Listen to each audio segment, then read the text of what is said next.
Joining me right now, author of The Coming Collapse of China, Gordon Chang. Also, Brian Brenberg, chairman of the Business and Finance program at the King's College in New York. Good to have you both. You have spent your career studying China, Gordon.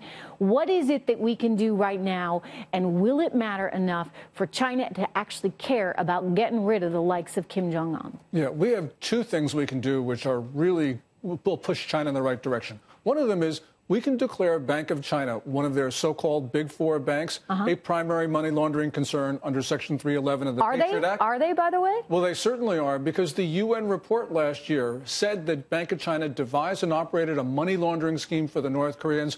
We can suspect that the Bank of China has also been involved in this dirty business in other cities as well. So clearly there's a trail there. And it's not just Bank of China. It's also the Industrial and Commercial Bank of China and several of other Chinese large banks. Okay, let's talk about what that means. And by the way, Bank of China is right down here, just a couple blocks away. So if we say, okay, we're going to sanction these banks, that means these banks cannot do business anymore with the United States of America. That's a hit for them, isn't it? And it's even worse than that, Trish, because they can't do business in dollars. So, they can't do dollar loans in China. So this is a nuclear option if there was one. Well, it's a better nuclear option than the actual nuclear option, if you ask me. Right. I mean, this is the sensible thing to do, Brian. We should be exploring every single kind of economic weapon we have before we start talking about losing lives. I agree with that, Trish. And, I hope Gordon's right. I hope you're right. I hope pressuring the Bank of China and other banks like that can really move the needle here. But I'm actually not optimistic about it. I mean, if you look at North Korea, they've been evading the penalties of sanctions for well over a decade. North Korea is not good at very much, but they're good at one thing. No, but we're not even talking North Korea. Let me jump in to clarify this. I'm talking China here, all right? Yeah, but because so for North Korea, forget. We've cut off, 90% of their trade. They're still out there smuggling, as Lieutenant Colonel Ralph Peters just pointed out.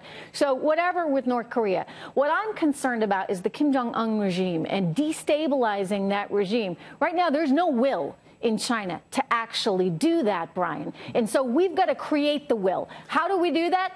We put pressure in every way, shape, and form economically on China so that they start to see things our way. And all I'm saying, Trish, is you can do that and you can get actions against China, and China can come back against the U.S. And in the meantime, North Korea is still getting what it needs to build the weaponry it wants to build. I want that to work, Trish, but look, North Korea's gotten very good at this. Is that true? I mean, here's, and I keep going back to this because I've asked the question to so many people. I mean, is there not a way to actually just, put Kim Jong-un off in a corner and change who we have in power there that maybe is a little bit more friendly to the rest of the world?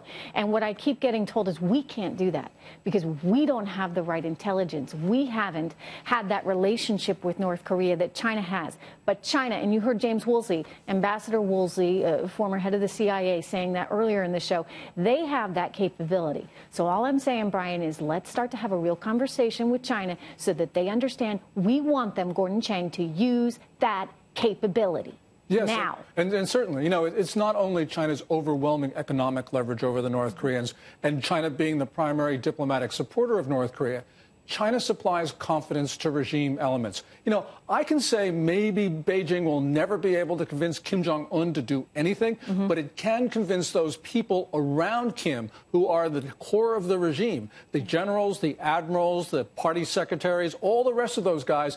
These are people that China could say, if we no longer support Pyongyang, these guys would head for the exits. There you go. And, I just think we ought to be giving it the old college try here. And Absolutely. There's a lot we can do right now.